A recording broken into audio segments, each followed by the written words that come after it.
À la pyramide de Seyla, à Fayoum, Kerry examine la maçonnerie antique qui vient d'être découverte dépassant du sable. Ah, voilà. Si le bloc de calcaire fait partie de la fondation originale de la pyramide, sa découverte aidera Kerry à calculer l'angle d'inclinaison et la hauteur de la structure.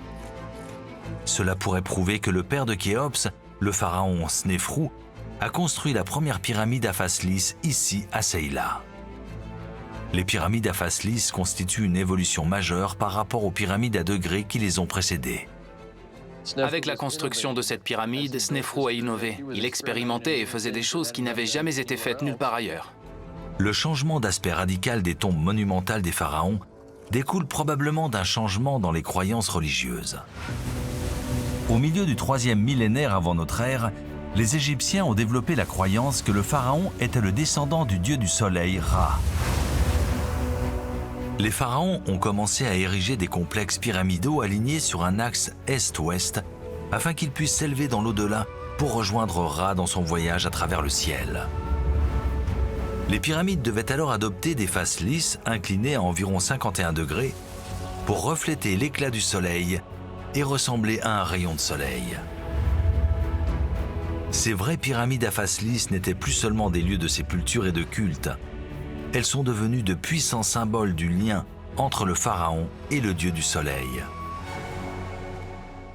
Kerry pense que Snéfrou est à l'origine de cette idée et que sa pyramide de Seyla pourrait avoir été la toute première conçue pour ressembler à un rayon de soleil. Snéfrou est le père des vraies pyramides. Son fils, Khéops, construit la grande pyramide. Et à partir de là, les complexes pyramidaux sont établis. Les bâtisseurs de Snéfrou ont peut-être utilisé des blocs de calcaire inclinés pour obtenir ces côtés parfaitement lisses. C'est une pyramide de transition qui leur a permis de comprendre comment faire les pyramides à face lisse. Mais Kerry doit encore trouver les fondations originales pour calculer la forme et l'angle d'inclinaison de la pyramide. Le coin nord est à 33 cm sud. On va en prendre une photo in situ avec la flèche nord. Ce n'est pas très gros. À présent totalement dégagé, il est clair que la pierre est trop petite pour être un bloc de fondation. Mais c'est un indicateur que Kerry est sur la bonne voie. C'est bien du calcaire, donc ça vient de la pyramide. Pendant que l'équipe de fouilles continue de creuser à la recherche de la fondation originale, Kerry a fait appel à un autre collègue qui va apporter une approche plus moderne. Te voilà! J'y suis arrivé. Je suis content que tu aies réussi à venir. Oui. Tu as bien ramené le scanner. Oui, c'est bon. Brett Benson est un ingénieur légiste qui utilise des scanners laser à haute résolution pour recueillir et traiter des données tridimensionnelles. Tu as besoin de combien de temps pour chaque scan? Environ 12 à 15 minutes. Il rejoint l'équipe de Kerry pour les aider à calculer la hauteur et l'angle d'inclinaison de la pyramide de Seyla. Ils espèrent qu'il sera compris entre 51 et 53 degrés, comme c'est le cas pour la plupart des pyramides à face lisse.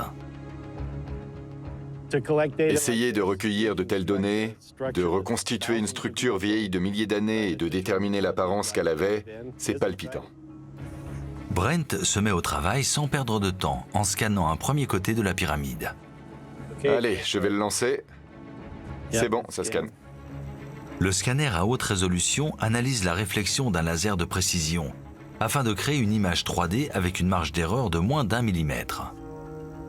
L'appareil que nous utilisons aujourd'hui a une résolution très détaillée. Si on le voulait, on pourrait voir des insectes. Brent peut assembler les différents scans pour obtenir un modèle informatique extrêmement précis de la ruine, ce qui lui permettra ensuite de reconstituer les parties érodées de la pyramide.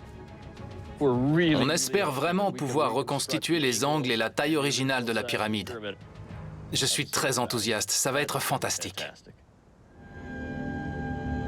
Brent scanne la ruine vieille de 4500 ans sous tous les angles. Et on tourne dans le sens horaire.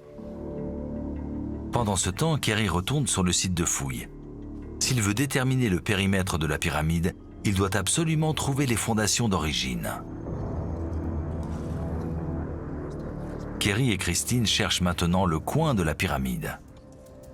Nous essayons d'atteindre la base, là où les deux bords devraient se rencontrer pour voir si nous pouvons établir les dimensions extérieures de la pyramide. Ça nous permettra de déterminer la taille que faisait la pyramide. L'équipe est à la recherche d'un indice caractéristique. Ils taillaient un petit relief dans la roche pour éviter que la pyramide, avec toute la pression qui s'exerçait sur les pierres et qui les poussait vers l'extérieur, ne s'effondre. Grâce à ce petit relief dans la fondation, les pierres ne peuvent plus bouger. Tout est maintenu en place. Quand on trouve ce relief, on sait qu'il s'agit du coin. Là. À Abydos, l'équipe de Matthew essaie de mettre au jour la totalité de la brasserie du roi Narmer. Il cherche à retracer l'évolution des pyramides depuis le début de la civilisation égyptienne, dès les premiers projets de construction des rois d'Égypte. Matthew a le pressentiment que la brasserie se poursuit vers le sud-est et que d'autres longs fours à bière se cachent sous le sable. Mais en creusant à cet endroit, l'équipe se heurte à un nouvel obstacle. On peut voir la hauteur de la couche de dépôt que nous devons creuser. C'est un amas de déblais, une décharge archéologique provenant de fouilles effectuées il y a plus d'un siècle. Et nous devons passer à travers tout cela. Environ 80 ouvriers qualifiés, munis de pelles et de brouettes, travaillent sans relâche pour déplacer la montagne de déblais avant la fin de la saison des fouilles dans 3 semaines seulement.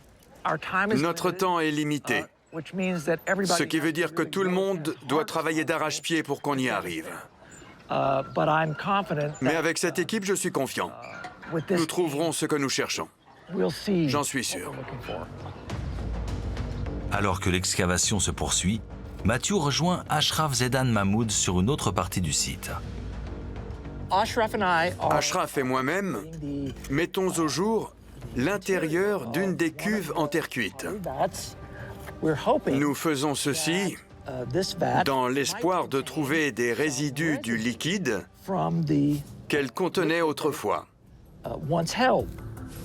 Si Matthew et Ashraf parviennent à trouver des résidus dans cette cuve, cela pourra dévoiler la composition de la bière. Ils pourraient ensuite être en mesure de recréer la bière égyptienne antique brassée ici il y a 5000 ans. Pour moi, il n'y a rien de mieux que l'idée de boire une gorgée de la bière royale de Narmer. Rien de mieux. Et il semblerait qu'ils aient de la chance.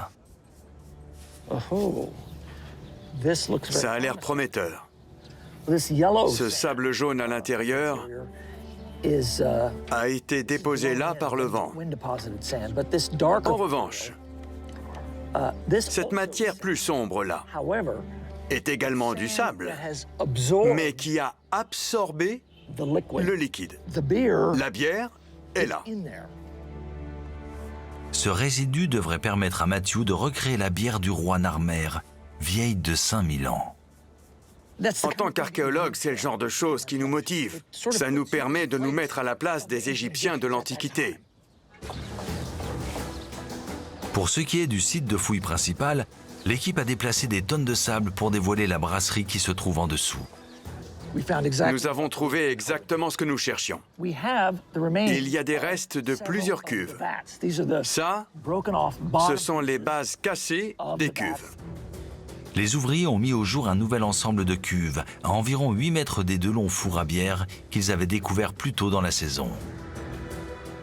Ici, c'est la 7e structure de la brasserie. 34 mètres.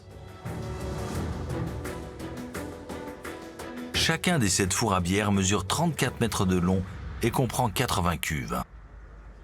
Chacune de ces cuves, lorsqu'elles étaient intactes, pouvait probablement contenir 70 litres. Ce qui veut dire que cette seule structure pouvait contenir près de 6000 litres de bière par brassage. Si tous les fours avaient la même contenance, la brasserie aurait pu produire près de 50 000 litres de bière en une semaine. Il y aurait assez de bière pour que chaque spectateur d'un stade de 90 000 places puisse boire une pinte. Mais c'était il y a 5000 ans, au tout début de l'histoire égyptienne. Ça dépasse l'entendement. Brasser une telle quantité de bière chaque semaine a dû constituer une tâche colossale. ce qui suggère que le roi Narmer y a consacré beaucoup d'argent et une main-d'œuvre gigantesque. Matthew veut en connaître la raison. Que se passait-il ici il y a 5000 ans pour que l'on produise de la bière à une telle échelle?